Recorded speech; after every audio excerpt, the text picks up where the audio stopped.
পৃথিবীর ইতিহাসে সবচেয়ে বেশি ব্যাংকের ঋণ আমাদের বাংলাদেশে। ব্যবসা বাণিজ্য ঘুরে না দাঁড়ালে দেশের অর্থনীতি ঘুরে দাঁড়াবে না, দেশের কর্মসংস্থান হবে না। সরকারের প্রতি আমরা সংসদে আহ্বান জানিয়েছি প্রকল্প ব্যয়টা যেন যৌক্তিকসঙ্গতভাবে থাকে এবং প্রত্যেকটা প্রকল্প যেন যথাসময়ে বাস্তবায়ন করে। সরকারের পক্ষ থেকে সমস্ত মানুষের কর্মসংস্থানের সৃষ্টি করার কোনো সুযোগ নেই।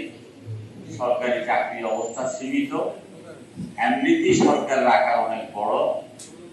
আমরা যারা কষ্ট করে ট্যাক্স দিই বা আমাদের জনগণ যে ট্যাক্সটা দেয় সেটার টাকার একটা বিরাট অংশ এই সরকারকে লালন পালন করতেই আমাদের চলে যায়। সেখানে দেশের অর্থনীতির মূল চালিকা শক্তি হলো ব্যবসায়ী এবং ব্যবসায়ীরা কর্মসংস্থান সৃষ্টি করে। পৃথিবীর ইতিহাসে সবচেয়ে বেশি ব্যাংকের ঋণ আমাদের বাংলাদেশে।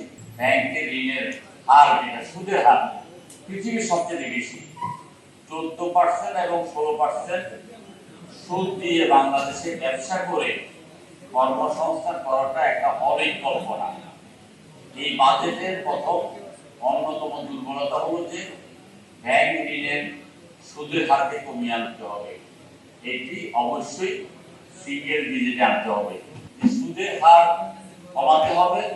সুদের হার যদি না কমান তাহলে ব্যবসা বাণিজ্য ঘুরে দাঁড়াবে না, আর ব্যবসা বাণিজ্য ঘুরে না দাঁড়ালে দেশের অর্থনীতি ঘুরে দাঁড়াবে না, দেশের কর্মসংস্থান হবে না।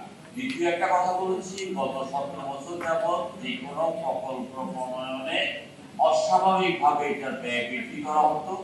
কোনো একটি প্রকল্প যথাসময়ে বাস্তবায়ন করা হতো না। দেখা গেল যে একটা প্রকল্প 2 গুণ, 3 গুণ, 4 গুণ, 5 গুণ হারে এটার প্রকল্পিত ব্যয় বৃদ্ধি করা হতো এবং সময় বৃদ্ধি করা হতো। সরকারের প্রতি আমরা সংসদে আহ্বান জানিয়েছি প্রকল্প ব্যয়টা যেন যৌক্তিকসঙ্গতভাবে থাকে এবং প্রত্যেকটা প্রকল্প যেন যথাসময়ে বাস্তবায়ন করে।